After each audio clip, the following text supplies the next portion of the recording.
Hello, and welcome to Higher Voltage, a podcast about higher education that explores what's working, what's not, and what needs to change in higher ed marketing and administration. I'm your host, Kevin Tyler. Welcome back to Higher Voltage. Today, I am joined by Allen Adamson, who is a noted industry expert in all disciplines of branding. He has worked with a broad spectrum of consumer and corporate businesses in industries ranging from packaged goods and technology to healthcare and financial services, to hospitality and entertainment. Allen's newest book is Seeing the How, Achieving Market Advantage by Transforming the Stuff We Do, Not the Stuff We Buy. His previous books, Brand Simple, Brand Digital, The Edge, and Shift Ahead, are used as textbooks in higher education business programs across the country. Allen is co-founder and managing partner of Metaforce, an elite marketing collective of the industry's top talent. Allen, thank you for joining me here on Higher Voltage. Thanks for inviting me. It's a pleasure to be here. Awesome. I am super thrilled to talk to you today about a recent article you had published in Forbes entitled Woke Up Call, University Brands Need a Reboot. The piece explains from a high level the opportunities that exist for universities to kind of reconnect with their mission and not get distracted with some of the current events that we have going on in the industry right now.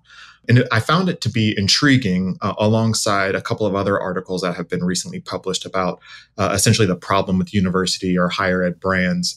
And I'm curious if we can start with the idea that you suggest that institutions have lost the connection to their mission. Can you talk a little bit about how these institutions can reconnect to a modern day version of their founding North Star in a way that feels authentic? Well, it's easy in theory because they all started with a clear mission and focus. But as you and your listeners know, theory is one thing, execution is the other. And what's gotten them into this challenging place is they have a number of ideas, a number of constituents, and most often, and it's true of brands in higher ed, it's true of brands in finance or all other categories, they've lost some focus as they try to either expand their mission or what they want to say to their audiences, or try to say many things. Brands that stand for everything often stand for nothing. The stronger their focus, the more powerful the brand. I had the privilege of working with FedEx for many years, and their brand's about absolute certainty. And that's their mission. You talk to a driver, you talk to somebody on the phone, and they know that their job is to be absolutely certain they can get your package from point A to point B. Now, they do a lot of other things, but they're all crystal clearly focused on that. When you talk to lots of academic institutions and you ask 10 people in the university or the institution, what do we stand for? What's the most important thing? More often than not, you're going to get 10 answers. Yeah, I 100% agree with you. Spending so much time in the higher ed marketing space, it's somewhat interesting to find out how many different versions of a core value proposition could exist on a campus. And they're not even talked about that in ways that are entitled kind of core value proposition. It's just like, we teach people, we prepare people for the future, we prepare the future workforce. Or they have so many levels. They have the mission, we have our vision, we have our values, we have our behaviors. And they all sound wonderful, but unless you want to give somebody a 25-page briefing thing to read every day, it's usually hard to translate into activation. What do you attribute this kind of detachment from mission to? Your article posits a couple of reasons, but I'd love for you to run through them here. Yeah. I mean, I go back to a little bit of the focus. And, part of the problem is I had the privilege of earlier in my career working for an organization called Ogilvy and May. They're an ad agency that, back in the day had done some great brands and campaigns to communicate those brands.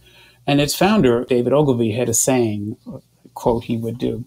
I wasn't there for it, but it was well known inside the company. Search all the town squares and all the parks, and you'll find those statues to committees. And that was his point, that if you want to have a strong brand, you have to have clarity of what we stand for and what we don't. And if committees get involved, what tends to happen, and I see this a lot in law firms and nonprofits, is that in this committee process, everyone gets a few ideas, and there's a belief that if you include everyone's ideas, you're being inclusive, and you end up with a run-on sentence, sort of like the NyQuil old commercial, Right. which is the nighttime stuffy eyes. You can list everything you do, but where that fails is that you then have a PowerPoint or a plaque or a document that says, here's what we are about. But as most people know, the challenge becomes then, how do you activate it? Right. How do you take all those ideas and get them from the PowerPoint deck or the Word document or the position paper, from that document into someone's head? Right. And I think part of what we are talking about here is this serving all these bosses, right? And I love the point that you make in your piece about all the different audiences that institutions need to court and engage and please and whatever. If you were leading marketing at an institution today, knowing what you know from all the other industries that you've been a part of and worked in, how would you prioritize the audiences that higher ed has to please? I mean, I'm thinking about faculty, students, applicants, tuition payers, donors, even state legislatures in some cases for public institutions. How do you organize or prioritize those audience if you were leading a marketing agency? Yeah, and that is one of the bigger the organization, not only academic, the more audience they have. Big companies have shareholders and they have customers and they have distributors. And so it's a very common thing. Mm-hmm. And the other caveat I'll just throw out before I answer that question, which I think is key to this, is that while you're in a difficult business to brand and market to, because when I had the privilege of working with Procter & Gamble, they're making a toothpaste, they could control the quality of the fluoride and the taste. And once it's in the tube, you pick it up, they're pretty sure that when you put it on your toothbrush, it's going to work. You guys are in the experience delivery business, which is closer to hospitality, airlines. And that is an incredibly difficult business to market and brand in, because your brand is not distributed in Target on a shelf in a tube with an expiration date. It's distributed through a lot of people. Mm-hmm. And so the typical approach I take and we suggest when dealing with organizations like higher ed or any academic institution is that, while there's a desire to let's tell students this and let's tell donors this, we like to do it inside out. You've got to get all your employees and the faculty aligned and drinking the same Kool-Aid, because if they're not focused, you can do whatever marketing you want. You can have a brochure that says, come here, and the faculty is funny and all the classes have jokes in them. And then the students get there and the faculty say, that's not what I want to do. I'm just going to do my usual boring lecture. And that's the way it always is. So as hard as it is, you have to start inside out with the organization that has to deliver that idea. And I believe that before you can do any marketing to tell people what it's about, you have to make sure, this is not a marketing challenge often, in my view. It's a product challenge. It's an offer challenge. You can do all the spin you want. You can tell people how great this car is and it's got a coffee cup holder in it. But if the car, is not great and doesn't have a coffee cup holder, it's the right message, but it won't, So in today's marketplace, experiences are shared more than communications, Mm-hmm. And no one gets on social media and says, I saw this great brochure and I think this university looks terrific because they've got all this nice ivy and a nice quad. Look at those lecture rooms. They all seem to, be really nice. And that could be true, but they're more likely to share a comment from inside. Something, I went to class, this happened, I'm struggling here, I couldn't get help. So you've got to start inside. And that's a really tough job, especially in the organization structure for most of these institutions. But if you don't start there, I'm a believer that most of your marketing will be wasted because you'll be making a promise that you don't have a high likelihood of delivering. Right. And I'm going to use the word that's been used so often in the last couple of years, but authenticity. If you're not dealing in authenticity, then there's really no story to tell, right? It's not about just saying things you think are going to be attractive to people and then not delivering against that. And that happens quite a bit in higher ed. And I think more than people kind of want to talk about. And the other challenge is, everyone in the category in this bubble, we can talk about why that happens, tends to use the same marketing buzzwords. And so when you look at how they present themselves from the outside in, they all say great things, but you could take your thumb over the school's name and logo and ask people, now, which school is this? And you'd be hard pressed to say, oh, that's school A and that's school B. And here's it. Because they all use generally big, nice words where they're all great words. But the more words you have, as we started off the conversation, the less clarity you have. Right. And I think that idea of differentiation / distinction is a conversation that's been going on for several years in higher education. One of the things that I always think about is like, if we're only looking to each other for inspiration on how we could message better, we're all going to have the same message. The way the kind of stratification of higher education is kind of forcing people who are not an elite version of, the Harvards and Stanfords, all that stuff. But a lot of institutions look to them for, what are they doing? And then let's just emulate that because they're getting all the applications. So it must be what they're doing must be right, but they're offering something different.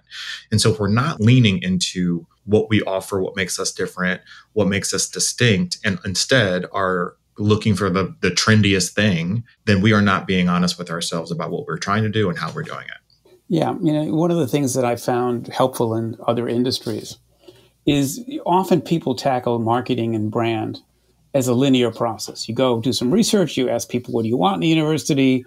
You discuss it, you say, well, we're going to do this.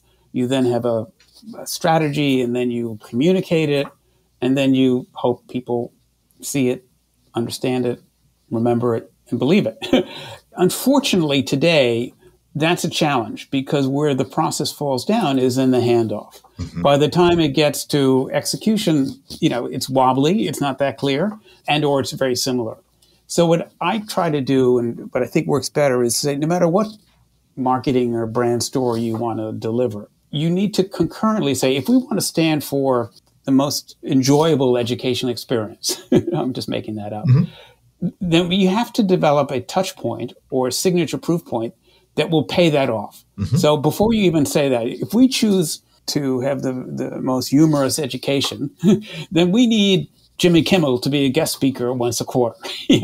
And if you're not prepared and you cannot find a way to activate it that's sort of an example of that idea, then don't do the idea. Right. If you're just going to say we're an enjoyable experience for students. So you've got to try to look at different stories you can tell and different ways you could make it come to life or signature a proof point. But if you can't connect those two worlds, you end up at this very high level giving a message that everyone sort of says, that's sort of nice, but no one is going to change behavior on. Right. Higher ed is facing headwinds like never before. And with internal teams leaner than ever, you need outside help that knows what you do and can plug into your operations to help in any way you need. From enrollment analysis and support, to bold, brand-driven creative and elite user-focused strategies, Electric Kite can help. So yeah, it's getting windy out there. But that's okay, because kites rise against the wind.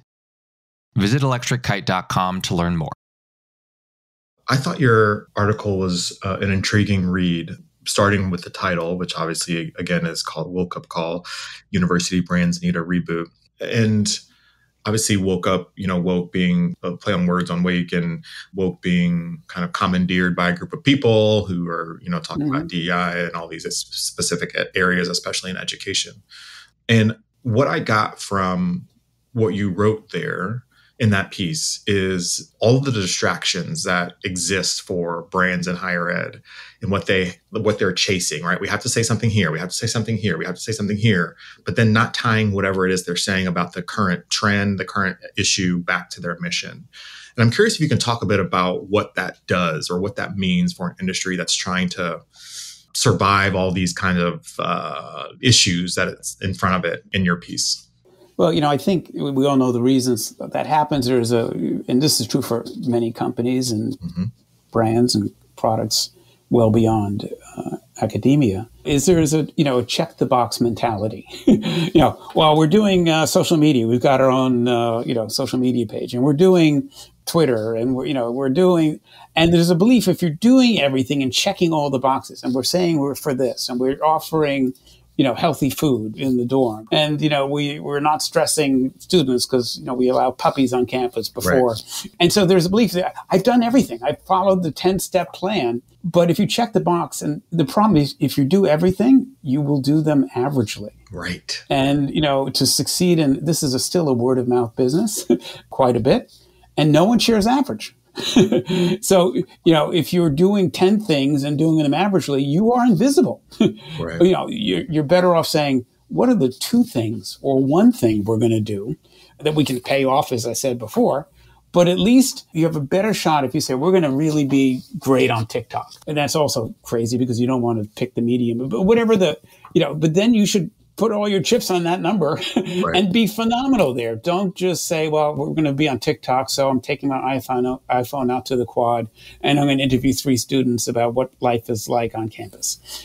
Because you will have felt you accomplished that, but, just because you build it, no one will come. Right. The idea that university brands need a reboot, I am 100% behind. And I would take it a step further. There have been conversations that have kind of floated around the periphery of higher ed saying that the entire industry of higher ed needs a brand reboot. Like people need to re-understand or be reintroduced to the idea, the benefits, the return on investment of a higher education. Kind of referencing one of my other favorite thinkers, Marcus Collins, who wrote an article recently about how colleges are edging towards like luxury status and looking to Gucci as kind of a cautionary tale. It feels like a rebrand of the industry is already at play, but it is not in favor of everyone, right? And so it's a kind of a bad reboot. I'm curious if you have any thoughts on the competition that exists in the space. And because of this like push towards luxury, price, experience, climbing walls, all the examples we know of about on campuses, how realistic is it to expect a course correction to a more mission-based brand experience in higher ed? Yeah, it reminded another symptom that we, in addition to the committee and the ability to believe that if you say everything, you're not going to get fired or you've checked the boxes, is the notion that you can't leave the fact that you can't just offer one thing to one person. You have to decide who you want to be right for and who you want to be wrong for. And it reminds me of, 7-year-olds playing soccer. Everyone's around the ball. No one's on defense. No one's on. And so successful marketing is saying, look, they're all chasing that ball. We're going to look at different target audiences, different segments of the market. And we're better off going after a different segment of the market and offering a different product, experience, than we are trying to clomb onto the 7-year-olds all on the soccer ball. So it gets back to, and you mentioned this in the opening, when you ask people, what do most people in organizations do? They look at the leader and say, I'm Coke, I'm Pepsi, I want to win. Let me look what Coke is doing. When I was at Unilever, which is a packaging market, we were fixated on, do you see what Procter & Gamble did there? We should do that too. And every category is driven to say, believing if you have a dry cleaner, you look across the street at the dry cleaner and that person must know something. Look, a lot of customers are over there. I better just do that. Mm-hmm. And that's also a kiss of death. Right. So you have to decide, look, if you're just following somebody, then you have to out-execute them. And it's really hard to do at the pinnacle of the market.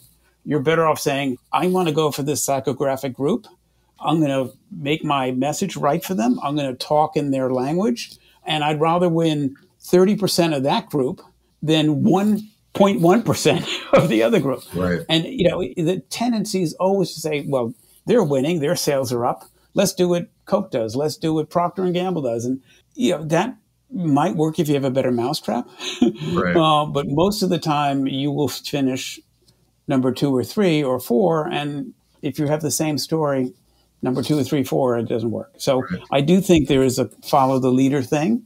And, there's a huge market, but everyone's going after the Madison Avenue end of it. And there's lots of people still shopping at Costco and Sam's Club. I think that's exactly right. I think you're exactly right. There are only a finite amount of what people consider elite institutions, and they turn away like 250,000 people every year. That's a lot of people who right. come to your institution if you're saying the right thing. Right. And I find that to be absolutely fascinating.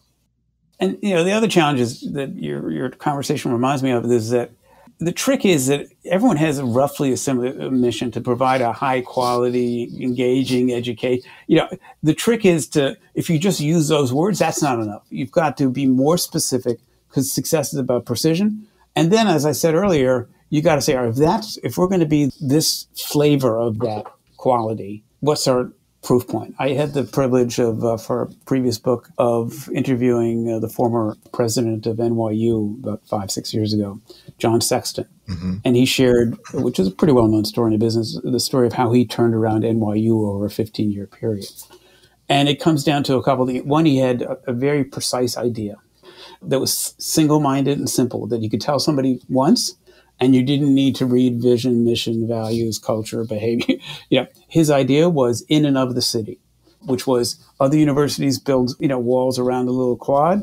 He wanted NYU to be connected and integrated into New York. Now, he did it at a time when New York was not great, right. But it was clear and focused. And because he had that clarity of strategy in and of the city, it drove how they had internships. They already had some of that, but they really leaned into New York City as part of the experience that they could provide students. And they got lucky. New York City did better, but it was a type of focus that was different than most other universities, which said, come here, look at this great quad. And once you're inside our ivy walls, you'll have a great experience. That was a zig when everyone else was zagging. Mm-hmm. So that's the type of, brand idea. It's easier said than done, that it's not just a slogan. It defines how you're going to have to pay it off, what sorts of experiences, what signature experience you can do that will pay off in and of the city. And then it went further. Of course, they went to Shanghai. But the basic GPS of tapping into these places. Now, of course, a lot of other things. He did a lot of other things right. He stole great professors from Chicago. So it wasn't a single-minded thing. Let's let kids learn in the subway, but it was an important rudder in turning around NYU.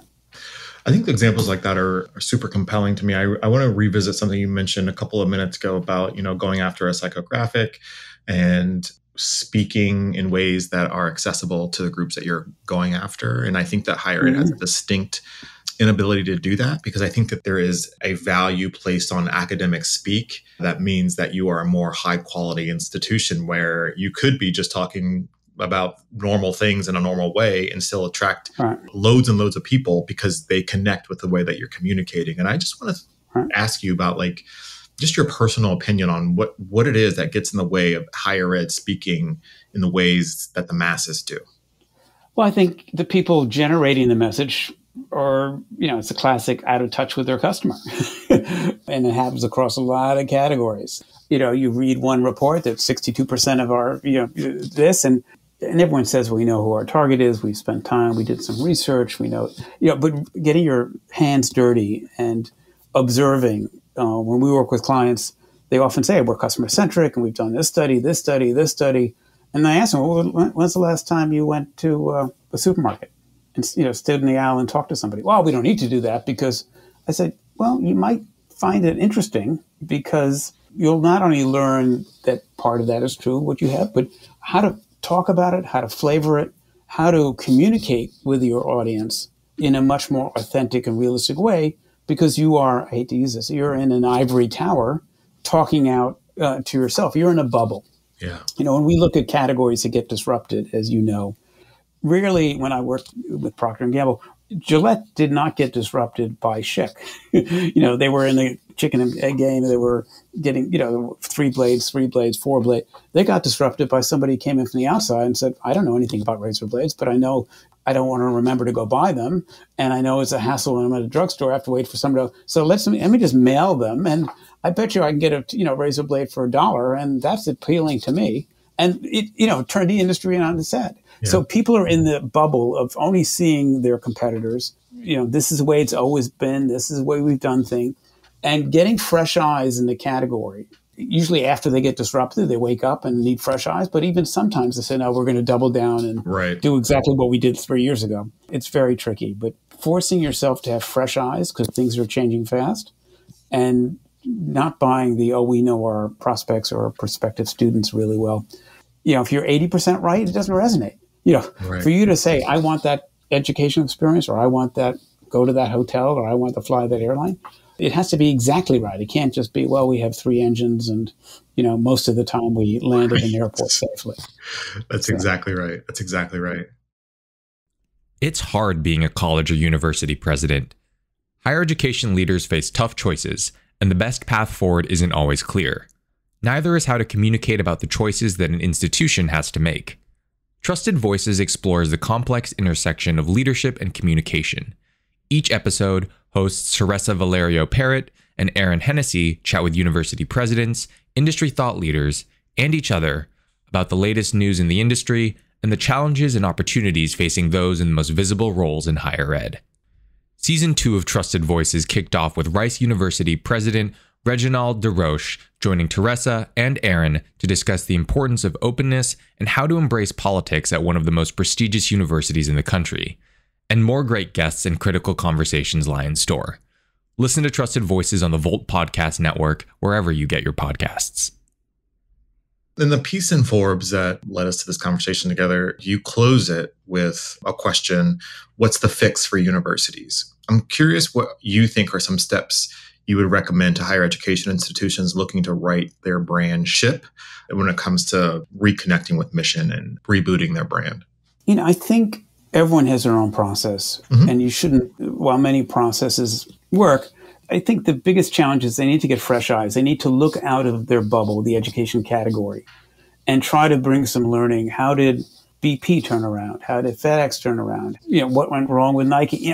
Get learning across categories, because you're too myopic if you're just looking in your category. Innovation, as I said, disruption doesn't happen from your number one competitor. It usually doesn't happen inside the category. It's happening if somebody comes in and says, I had this all the time to go to a big beer company and say, here's how we market beer. We've been doing it for 25 years. We do this. And I would say, what about this? Oh, no, you can't do that. We tried that, 15 years ago.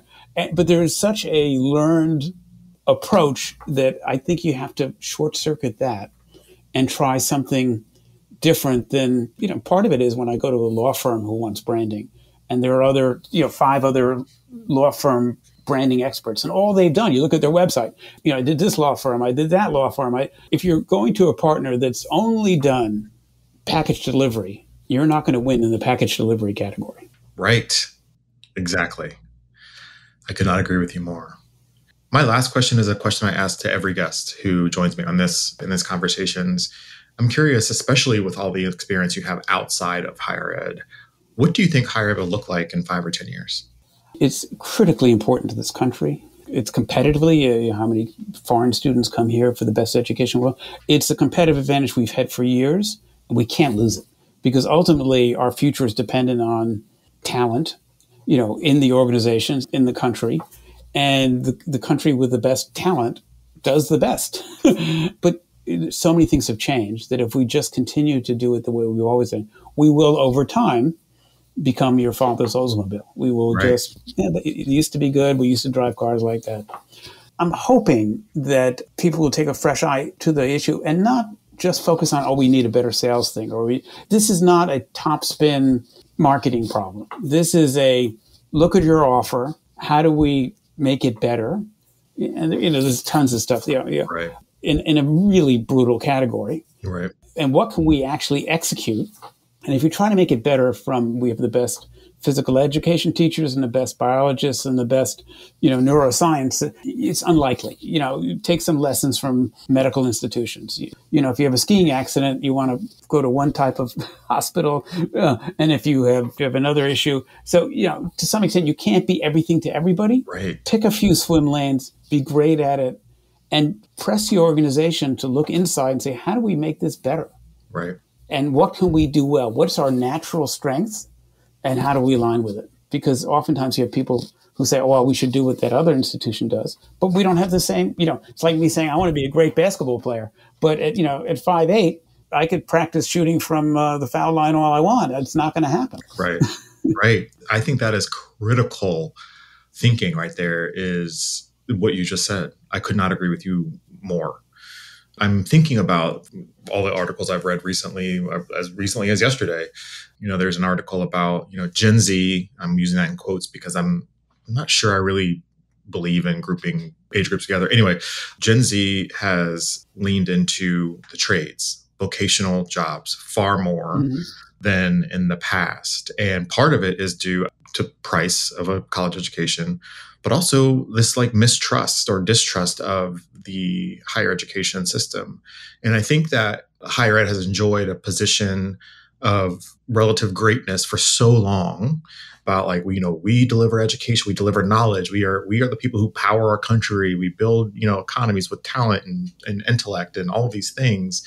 But now it was an industry that was never thought of to have any challengers. And now we see a lot more challenges than we've seen before, and vocational schools being one of them. And coming out of a vocational school as a plumber, an electrician, or whatever it is, making the same amount as a recent or more, right? Without the debt that you will likely have coming out is a compelling argument, right? And so the sooner that higher ed, I think, can get its act together around messaging, experience, retention, all of these things that have been talked about for years at this point, it will be able to get in the ring and start to fight at its weight, as opposed to like looking around and watching the world grow around it. And that's what I kind of feel like is happening now, right? We're so insular. We're so competitive with each other. Well, if it ain't broke, don't fix it, until it's so broke, you can't fix it. Exactly.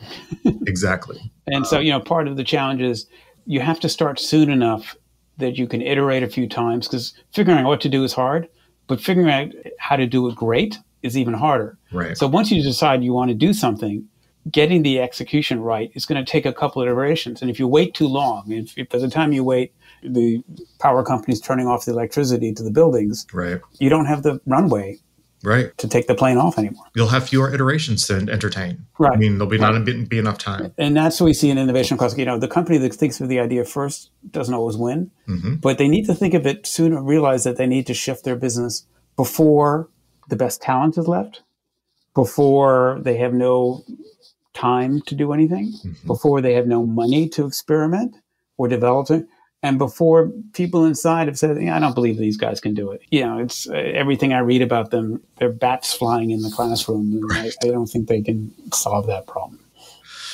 Allen Adamson, I really appreciate you taking the time to join me on Higher Voltage today. I loved this conversation. We'll have a link to your piece in Forbes for our listeners on the episode page. And thank you so much for your thoughts here. Thanks for inviting me. I've enjoyed talking to you, Kevin. Thank you so much.